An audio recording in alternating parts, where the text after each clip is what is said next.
Hello everyone, myself Dr. Manisha Singhal, Senior Consultant, Clinical Psychologist and Psychotherapist at Metro Hospital, Noida. So, the disease is unfamiliar. People are isolated, confused and stressed. The toll is rising.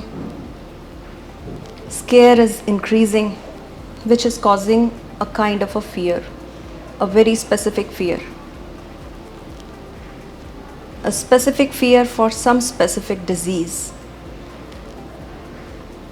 आज जो disease है वो हम सबको पता है, कोविड-19 corona के बारे में हम बात कर रहे हैं, लेकिन ये जो फियर है ये किसी भी डिज़ीज़ के लिए हो सकता है, जिसे हम नोज़ोफोबिया कहते हैं.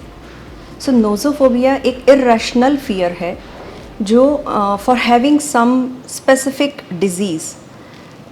और ये जो फियर है इसमें सिम्टम्स हो भी सकते हैं, नहीं भी हो सकते हैं. और ज़रूरी नहीं है कि अगर हमें हल्का फुल्का डर लग रहा है तो उसका मतलब है कि हमें नोज़ोफोबिया है. ऐसा नहीं है. There is a very fine line between having nosophobia and not having that.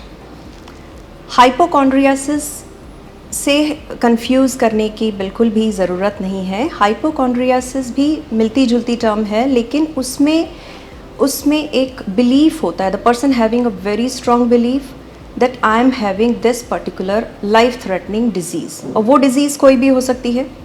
जैसे आजकल कोरोना चल रहा है तो कोरोना के लिए भी हाइपोकॉन्ड्रियाक पेशेंट्स आ रहे हैं. इसको इलनेस एंग्जाइटी डिसऑर्डर भी कहते हैं.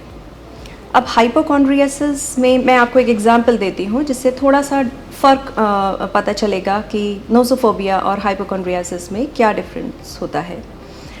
अगर किसी को हेडेक है, सो वो हेडेक अगर कोई हाइपोकॉन्ड्रियक है, so that person can relate that headache with brain tumour.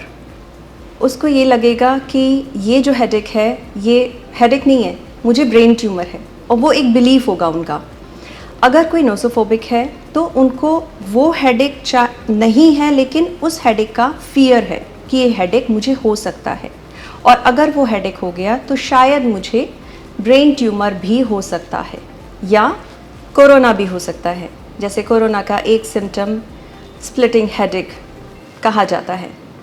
सो ये एक डिफरेंस है. साथ में इसी से मिलता जुलता एक और टर्म भी होता है, एक और फोबिया भी है जिसे हम टोमोफोबिया कहते हैं.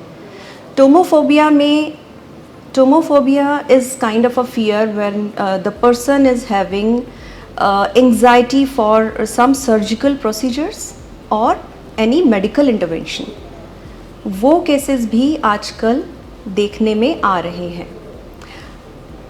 जो नोज़ोफोबिया है इसके कॉजेज़ क्या हैं, कहाँ से ये जनरेट हो रहा है. To much of information. Internet का बहुत मेजर रोल है आजकल. इंटरनेट, सोशल मीडिया, जो भी फॉरवर्डेड मैसेजेस आ रहे हैं वो चेक करने ही हैं. अब उसमें भी पर्सन टू पर्सन डिफ़र करता है. कुछ केसेस ऐसे हैं जिसमें नोज़ोफोबिया के ही कुछ केसेस हैं जिसमें ऐसा कोई स्टैंडर्ड नहीं है कि उनको वो इन्फॉर्मेशन लेनी ही है. कुछ लोगों में यही फियर ऐसा होता है कि वो खुद को थोड़ा सा they want to keep themselves away from any kind of information because of that fear they have. और कुछ लोगों में too much of information they want to gather. अब वो चाहे व्हाट्सएप पे मैसेजेस हो रहे हैं या यूट्यूब पे कोई भी वीडियो चल रहा है, उनको ये नहीं पता क्या फ़ेक है क्या जेन्युइन है. वो फ़िल्टर नहीं कर पाते हैं. कुछ लोग कर भी पाते हैं, मैं ऐसा नहीं कह रही हूँ कि ऐसा स्टैंडर्ड होता है, पर this is one of a major cause. And एक एंग्जाइटी मन में रहना कि मुझे हो ना जाए, ये डर एक मन में रहना.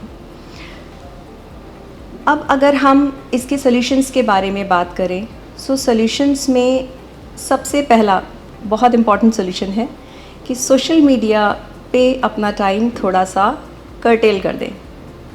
एक टाइम फिक्स कर सकते हैं या आप एक लिमिटेड आवर्स कुछ ऐसा फिक्स कर सकते हैं कि ठीक है, हाफ एन आवर या 1 आवर ही मैं ये पर्टिकुलर साइट में देखूँगा, और उसमें भी कुछ जो जेन्युइन लिंक्स हैं, जेन्युइन साइट्स हैं, वही मैं देखूँगा. कभी कभी स्किप भी कर सकते हैं.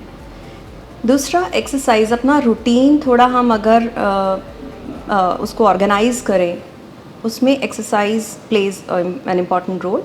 एक्सरसाइज या योगा किसी भी तरह की, जिससे हमारे ऑक्सीजन सप्लाई जो ब्रेन को जाती है that gets better, blood circulation better होता है and generally we feel good.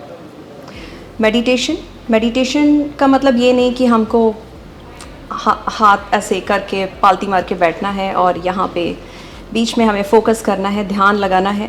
Meditation अलग अलग तरीके से होता है। मेडिटेशन आपको क्या चीज़ अच्छी लगती है, सपोज़ आपको डांस अच्छा लगता है या आपको पेंटिंग अच्छी लगती है या किसी को ड्राइंग अच्छी लगती है, तो आपका उस पर्टिकुलर टाइम, जो टाइम आप उस एक्टिविटी में स्पेंड कर रहे हैं, आपका पूरा फोकस उसमें है। So that's also a kind of a meditation.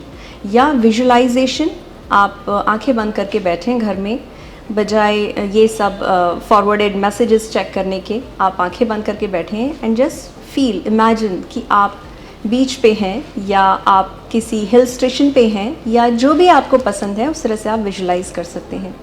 इससे एक कामनेस आती है और हम मेडिटेट भी कर रहे होते हैं। या म्यूज़िक मेडिटेशन होता है, म्यूज़िक अगर आपको पसंद है तो हम म्यूज़िक पे फोकस कर सकते हैं।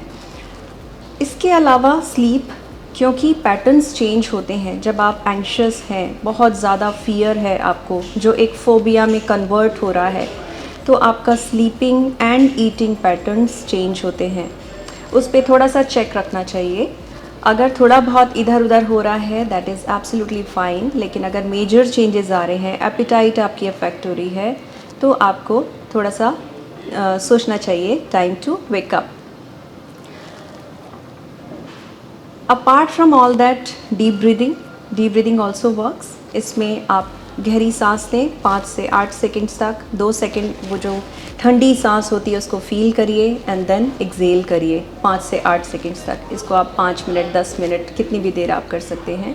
इससे जनरली आपको कामनेस आती है और बेटर फील होता है।